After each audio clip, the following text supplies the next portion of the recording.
consolidate democracy to achieve the peaceful reign of the Constitution laws. We must end the war of liberty against tyranny and pass safely across the storms of the revolution. Such in the aim of revolutionary system that you have encountered. Your conduct then also to be regulated by the stormy circumstances in which the republic is placed, and the plan of your administration must result from the spirit of revolutionary government combined with the general public of democracy. Fundamental principle of democratic or popular government. That is the essential spring which makes it move. It is virtue. I'm speaking of the public virtue which effected so many prodigies in Greece and Rome, and which also produced much more surprising ones in Republican France. Of that virtue, which is nothing other than love of the country, of its laws. The whole development of our theory would end here. If you only had the plot vessel of the Republic through calm waters, but the tempest roars and the revolution imposes on you in another task.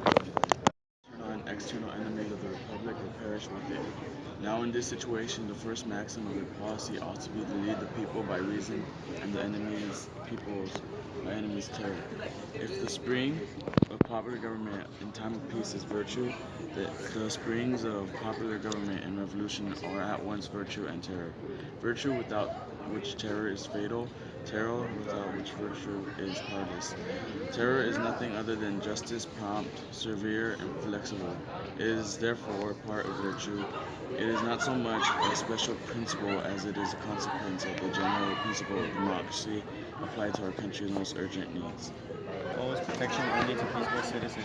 The only citizens in the Republic are the Republicans. For it, the Royalists, the conspirators, are only strangers, or rather enemies. This terrible war wages by liberty against tyranny. It is not individual, are only enemies within the allies, with not the allies of the enemies without.